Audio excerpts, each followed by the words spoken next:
Hey everybody, how's it going? Hope you're having a lovely day. Welcome to today's episode of the United States Military is Getting F, but not anymore. I'm your host, Louis Rossman. Today we're going to be discussing right to repair as it pertains to military equipment. One of the biggest criticisms I get when it comes to right to repair in other fields, people will say, I get it when it applies to a laptop or a camera or a cell phone, but you can't have that in the medical field. You can't have that in the military where lives could be at stake if something is not fixed. And I agree halfway. When lives are at stake, it is important, which is why you need right to repair. If you have a hospital and that hospital has a piece of equipment that's $100,000, and every time a $200 part breaks in it, they got to either buy a new one or wait 2 to 4 months for the manufacturer to come out, you know what that means? Either A, increased cost because they got to constantly buy a new one, which means it costs more money, which means the insurance company is more likely to deny that particular type of claim, which means more Luigi's, or it means if you're in a country that has universal health care, maybe that just means higher taxes for you, or less equipment for that particular hospital, which means lower capacity for care, which means more people sick and more people dying. When it comes to the military, if there's a piece of equipment that is necessary for readiness to ensure our defense, and that thing does not fucking work properly because the manufacturer said we'll fix it, but it's going to take us 3 to 6 months to get it done, or it's going to cost this much extra, and that's not in the budget. This is a bad thing. Equipment needs to work, whether it's medical, whether it's my crappy laptop, or whether it is in the military. Now, this is something I went over on this channel 5 or 6 years ago with the Marines. I went over this with the Marine Corps with Captain Ekman, who was a logistics officer in the United States Marine Corps. I've also went over this when it came to an executive order that Biden signed on right to repair. He signed the general order on right to repair, and then he signed another one about not another one. It was another section of that order going over military's problems with right to repair. If you text this out, this is from whitehouse.gov from archive.org. Not later than 180 days after the date of this order, submit a report to the chair of the White House Competition Council on a plan for avoiding contract terms and procurement agreements that make it challenging or impossible for the Department of Defense or service members to repair their own equipment, particularly in the field. One of the hardest places to find a manufacturer-authorized repair person is when you're in the middle of Afghanistan and somebody's bombing you. You need the Army and the Marines to be able to fix their own equipment in the field. And this went absolutely nowhere. 4 years, nothing. Good intentions, was in the order, nothing really happened with it.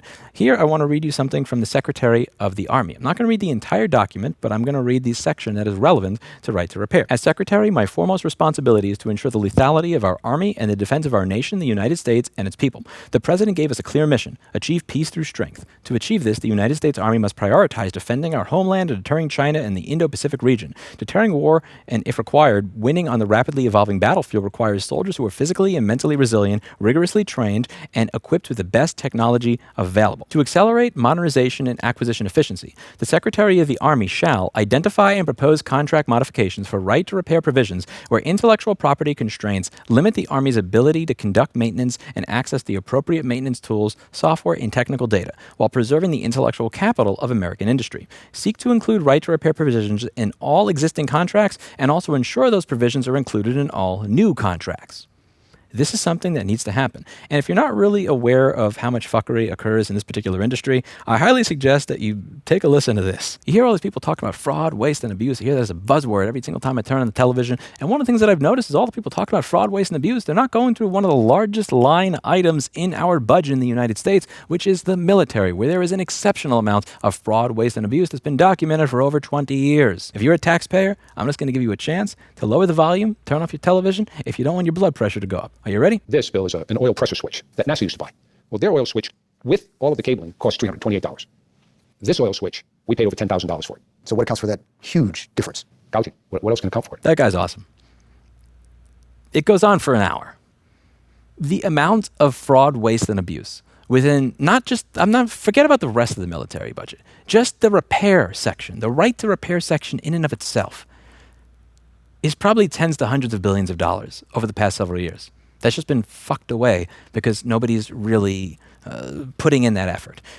Biden signed an order, but at the end of the day, signing an order don't mean shit if you don't do something about it. And let's see what happens here. Again, this is an order. It's being signed by somebody, Secretary of the Army. We'll see over the next 4 years. I hope they do something about it because the ability to fix things that are this expensive, that are used for our national defense, is very, very important. And I don't care whose administration it is. I don't care what's next to their name. Move towards right to repair. I put my thumbs up for whoever gets it done. I hope he gets it done. Let me know what you think in the comments down below. That's it for today. And as always, I hope you learned something. And if you're a U.S. taxpayer and you want to be mad, just watch the full version of this. You'll be mad. It's very worth it. This guy's awesome. If you want these issues to keep going mainstream, please do help contribute to the Consumer Rights Wiki. That's consumerrights.wiki. We have a manager. We have a team working on the browser plugin. I'm going to try and accelerate that over the next month. We've got a PR person. We're going places with this. Going places. Got senators noticing stuff that's in here. Help me make it better. I'm not asking for your money. I'm not asking for you to like, subscribe. Post an article. Make it better. See you in the next one. Bye now.